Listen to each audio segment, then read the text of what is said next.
It is not a coincidence that people find it difficult to love vegetables. Yes, I'm all about raw vegetables and fruits, but I wasn't raised that way as a kid. And a lot of people I meet in person or talk to online, they're having a hard time enjoying vegetables, and some are even disgusted by them. It usually stems from at least one of the following. It's either the taste, the texture, or the feeling in the stomach after they eat them. It is so much easier to grab whatever other foods you have in the fridge or cabinet before you even think about picking the vegetables. But it doesn't have to be this way. With the right tactics and mindset, you will be surprised to find that vegetables are amazing and that you can enjoy and incorporate them into your diet.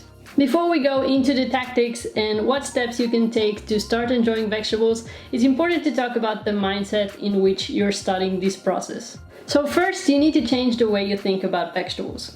To change the initial reaction you have when you see them.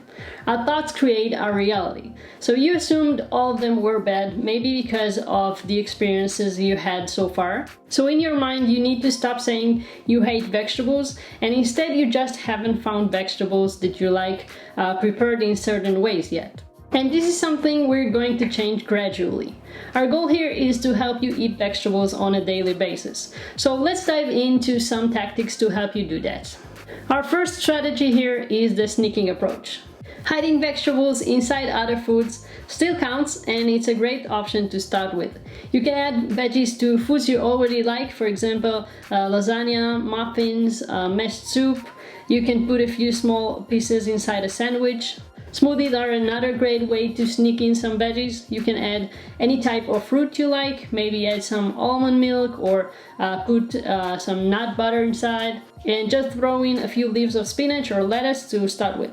If you don't enjoy making it at home, there are lots of juice and smoothie bars pretty much everywhere, and you can simply grab one of their favorites every once in a while and that way learn what you like more. This approach is to try masking the initial taste of the vegetables. It's not necessarily to completely hide the veggies, but it is meant to expose our taste bud to these new flavors so that eventually we can enjoy them after repeated exposure. Next up, let's talk about preparation methods. So we can dramatically change the texture of most vegetables by how we prepare them.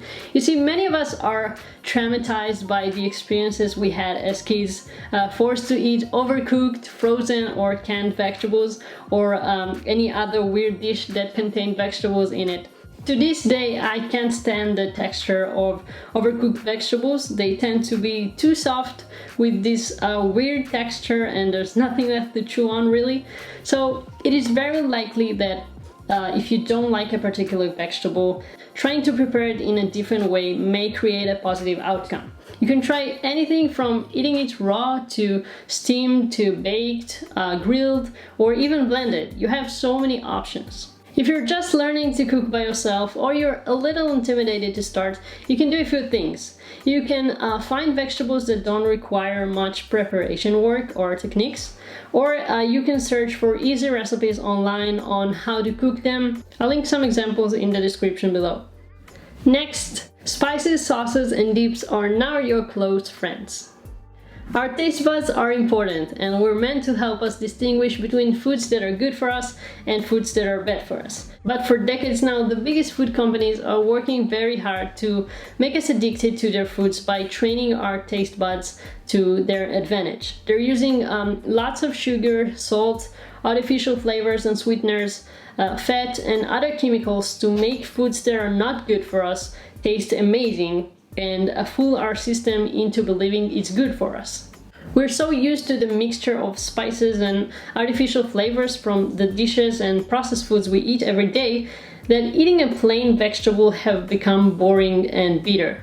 So in order to make vegetables taste good, we can use the same effect but with healthier choices. Most vegetables taste really good with salt and pepper, but herbs can be another great addition. Sauces and salad dressing don't necessarily have to cover a salad.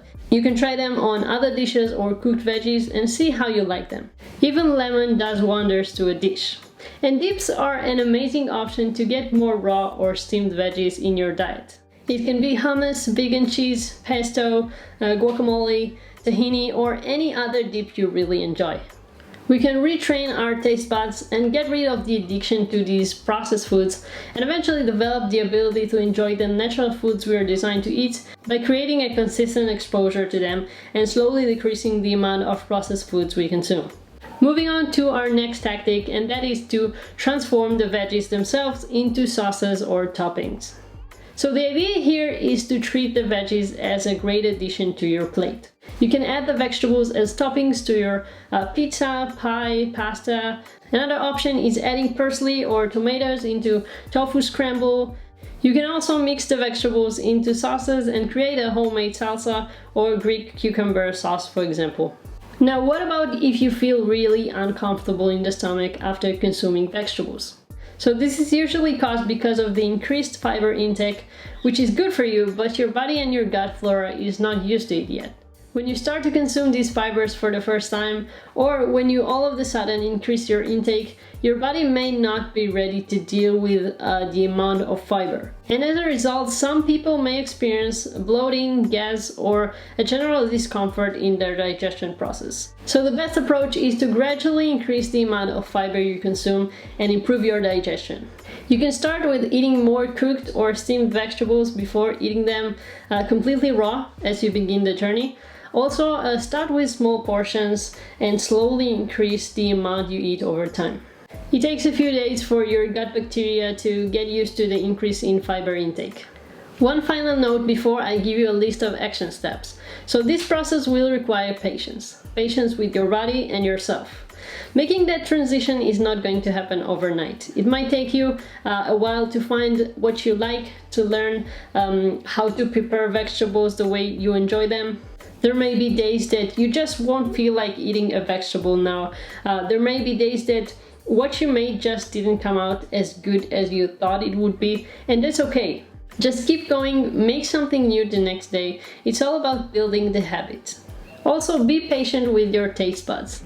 Most of us don't realize that our taste buds are flexible. Just like a kid has to try a food several different times before they might start to enjoy it, it's true for adults as well. We can adapt to various kinds of foods when we give ourselves a chance for more exposure. It can take between 5 to 20 times of exposure before you can actually determine if you like the food or not. So it's all about consistency. Try again and again in different ways and see how you like them. Now, it's great to watch a video and all, but I wanted to help you to actually take action after watching this video. So here's a list of action steps to take from here. I created a list of vegetables and some additional tips for you to print and put on your fridge. You can find it in the description below. Second, commit to 1 or 2 new veggies a week. Write down what vegetables you're gonna try this week and go buy it. You can call it vegetable of the week. You don't have to commit to eating a full serving of it or to eating it every day, but you do need to at least try it. The goal is to start experimenting. Number 3, try new ways or recipes to prepare the vegetable you've selected. Number 4, come up with spices and sauces that you like and use it to eat the vegetable you chose. Then repeat the process with new vegetables. Every now and then, try to consume them raw inside a meal or with dips on the side. That way you can get the most out of your veggies. All the minerals and vitamins are still inside, unlike when we cook them. You can find some additional links and recipes in the description below to help you get started. Hope you found this video helpful. I'd love to hear what recipes you liked. Let me know in the comments below. I'll see you in the next video.